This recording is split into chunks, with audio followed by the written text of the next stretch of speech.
Mr. Chairman, thank you, and thank the ranking member for calling us together on this. Administrator Carnahan, it's good to see you. To say the very least, you have a tough job, and a job that oftentimes goes without a lot of thanks. So I want to, at least on behalf of this member of the committee, thank you for the way you have proceeded in leading the GSA and for your willingness to be very transparent and open before this committee and other committees about a lot of things that we are all interested in but don't always understand. I had hoped that we would spend most of the day talking about consolidation of federal properties, the disposal of federal properties, and the occupation rates or the lack thereof, and what kind of cost savings could be gleaned for the American taxpayer. I'm particularly interested and would like to get at another time a detailed sort of orientation about the disposal of lease space and rent space and the plan that you have put together that will save $60 billion over the next 10 years. It's very, very important. And I want to come back to cost in just a moment to make another point. Mr. Chairman, I do want to say something about this matter that has come up a couple of times about relocation, and I'd like to ask unanimous consent that GSA's 40-page decision document be entered into the record of this committee in this hearing, and I would ask also unanimous consent that the support letter and the reasons for the very strong support across the country, particularly by the National Urban League and the National Action Network, also be entered into the record without objection, I hope. Without objection on both items, so ordered. Thank you. A couple of things, Madam Administrator. I want to go back to something that was mentioned earlier that I think bears repeating, and that is that the Virginia location was never a part of the original plan for the relocation, and that this has gone on for 15 years with House and Senate committees working in tandem, Democrats and Republicans, to address the overwhelming need to replace the FBI headquarters and to establish a level playing ground for a competitive bidding process, which we have, and to make sure that we find a way to protect and to support the men and women that are working there. As many of you may not know, there's been a net around the FBI building for a while because of falling debris. There was a employee there just a week or so back that had the ceiling and parts of it fall on their desk while they were working. It is not a digitally friendly building in terms of its conversion to do and be what it has to be to compete and to guard against threats that take place in this country. And without this sort of new emphasis and new opportunity, we risk the chance that we could fall further behind. This is mind-boggling to me, but I would think, if nothing else, we'd have to make sure that this particular agency is empowered to do what it has to do. Friends, this is not good. You need to watch out for this. Many are urging President Biden and Democrats to take action as soon as possible and approve legislation that would further assist income households.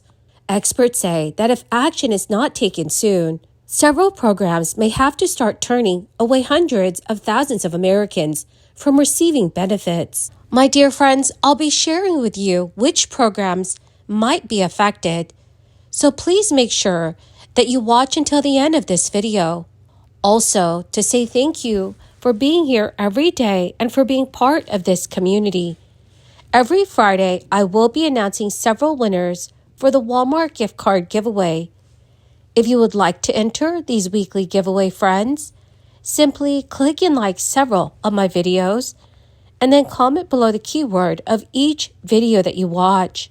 The more videos that you comment on, friends, the greater your chances of winning these giveaways. Also, make sure that you do stay tuned because I'll be announcing the winners of yesterday's giveaway. President Biden has just under a year to convince skeptical U.S. voters they are better off financially thanks to him.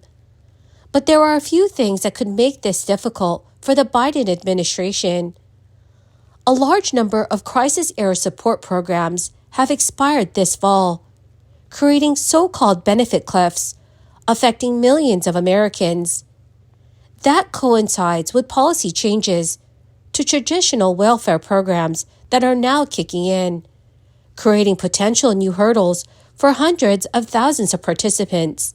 According to Yahoo News, the Biden administration and Democratic allies in Congress are fighting to restore some of the lapsed benefits when lawmakers take up the 2024 spending bills early next year. But experts say it is likely to be a partial reprieve.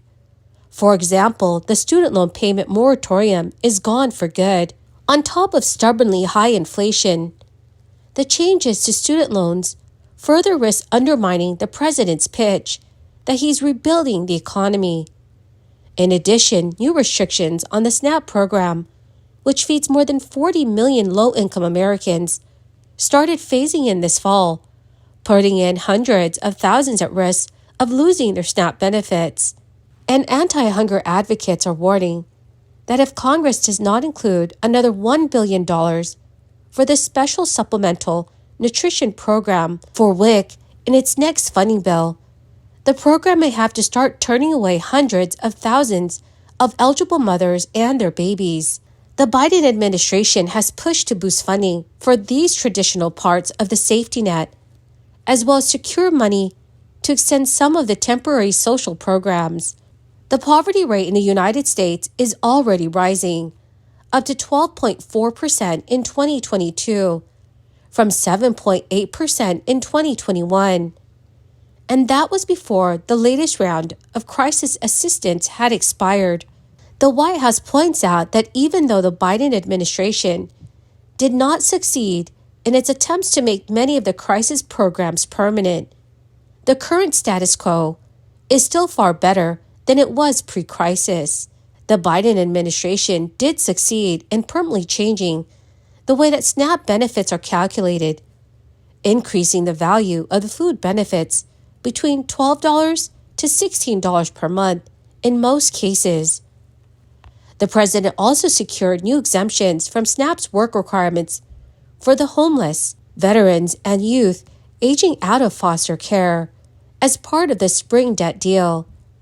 And he used existing student loan forgiveness programs to cancel more than $127 billion in debt for more than 3.6 million student loan borrowers. According to a New York Times poll, 57% of registered swing state voters said economic issues were the most important factor in determining who they will vote for in 2024. Political analysts caution that traditional safety net programs are not on the top of mind for many voters in an election year, but the loss of benefits and any added financial strain it causes is likely to feed into voters' generally gloomy view of the economy.